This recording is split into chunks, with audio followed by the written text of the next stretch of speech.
A very busy night of breaking news in the presidential race, including new information on the timetable for Vice President Kamala Harris to reveal her vice presidential pick. Our correspondents are standing by covering the Harris and Trump campaigns and the White House. First, let's go to CNN's Jeff Zeleny. Jeff, tell us what you're learning about the search for Harris's running mate. Well, if we're learning tonight that Vice President Harris is less than 2 weeks away from picking a vice presidential candidate of her own. This is a very accelerated and truncated process. Of course, she is just on the verge of becoming the nominee herself. There's no opposition to her inside the Democratic Party.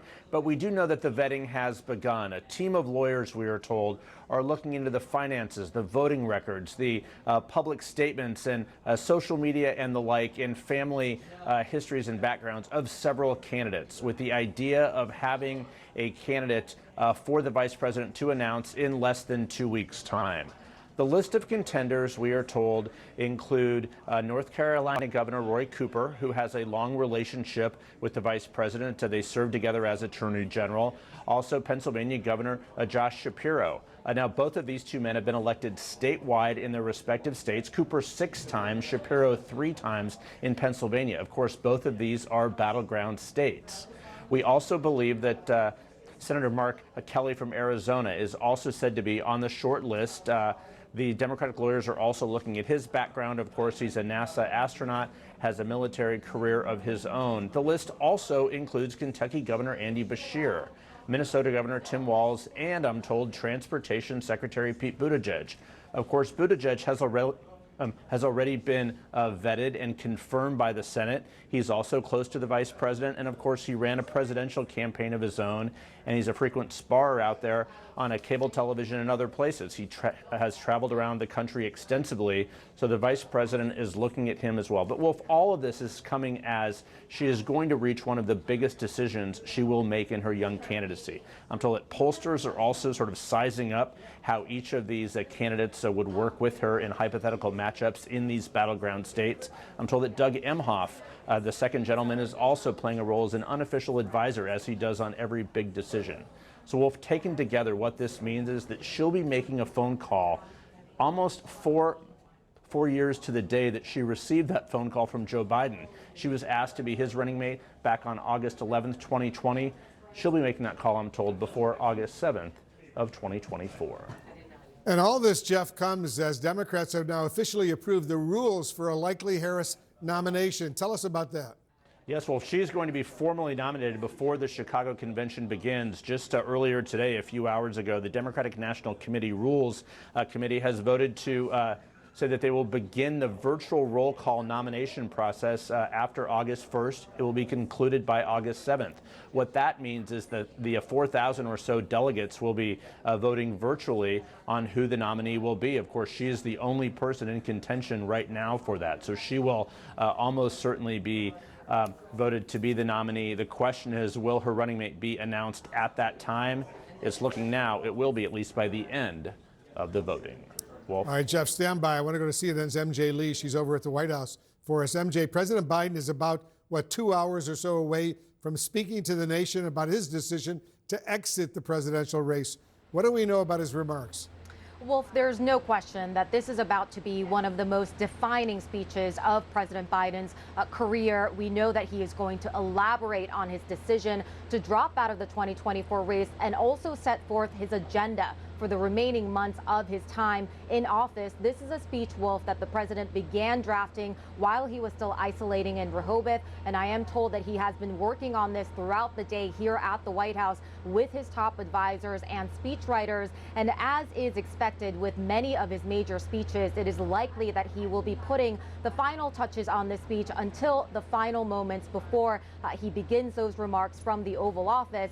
But Wolf, as we tonight see the president beginning the final chapter of his political career, we are also seeing on vivid display Vice President Kamala Harris starting a new chapter. She has, in just a matter of days, with really extraordinary speed, gotten the party to really coalesce behind her candidacy. And earlier today, speaking to an audience full of Black women in Indianapolis, she made clear that she sees them as being critical to the outcome of the 2024 election, just as they were back in 2020. Take a listen.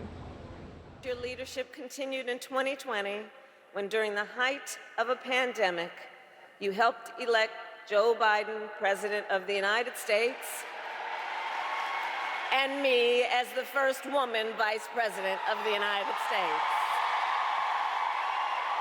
And I thank you. And now, in this moment, our nation needs your leadership once again. And Wolf, as we await the president's remarks, we should note we certainly expect that the president is going to be spending a good amount of energy thinking about what he would like the Biden legacy to be. But as sources have told us, his decision to drop out of the race was only a few days ago, and we are told that those discussions have not yet taken place in earnest. Wolf? MJ Lee, thank you very much. We'll get back to you. I want to go to CNN's Kristen Holmes right now. She's at the Trump rally in Charlotte, North Carolina. Kristen, this is the former president's first rally since the latest and biggest jolt in the presidential race. What can we expect? Yeah, Wolf, we just got a glimpse of what this rally is going to look like. For the first time in all of the rallies I have been to, they played a video on the Jumbotron behind me featuring Kamala Harris, painting her as a radical liberal, going through things that she said when she was running for president just several years ago, trying to highlight those various policies. Again, this is obviously a brand new video, and we expect to hear Donald Trump really shaping his attacks on Kamala Harris tonight. He often uses these rallies to feed off of the crowd, to try different messaging, and that's what we believe we'll see later. Now, on social media, he has been ranting against her, calling her things like dumb as rocks. But on a call with reporters yesterday, Wolf, he was much more tailored in his messaging, trying to paint her as having a very liberal record, going back to her time as a prosecutor in California, talking about the fact that she, as the second in command, was in charge, or at least part in charge, of those policies that are unpopular when it comes to President Joe Biden, like immigration, like crime, like inflation.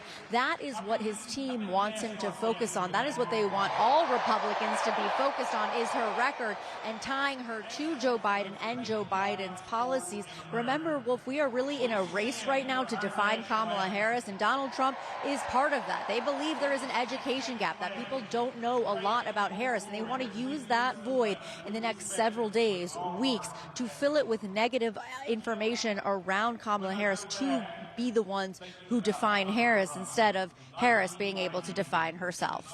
Yeah, important point. Kristen Holmes, MJ Lee, Jeff Zeleny, to all of you, thank you very much. I want to bring in our team of political experts, and they are real experts. David Chalian, you're our political director. When we take a look at some of the top potential Democratic vice presidential picks, and we'll put their pictures and names up on the screen, you can see it there. What is Harris weighing in terms of how these potential picks potentially could impact the election? Well, it looks like she's weighing a white guy, if just looking at the pictures across there in terms of her counterpart on the ticket, Wolf. Listen, I think we spend a lot of time in the press talking about deep stakes and the vice presidential speculation. It's not entirely clear to me that it has that much impact on the final electoral outcome. She knows, since she's in the role, that nothing matters more than finding someone who, if in the position, could step immediately into the presidency, somebody who can be a governing partner for her. But obviously, there are political calculations. Looking at the Arizona Senator Mark Kelly and the North Carolina Governor Roy Cooper, two states that are in that Sun Belt tier of battleground states that the Harris team would love to put firmly in play, because they had sort of drifted away with Joe Biden atop of the ticket. And one of the things that Jen O'Malley Dillon, the campaign chair, said in her memo today was that they believe that Harris has the ability to take some of those battleground states that seem to be sort of moving out of reach for Biden and actually bring them back onto the map in full competitive state.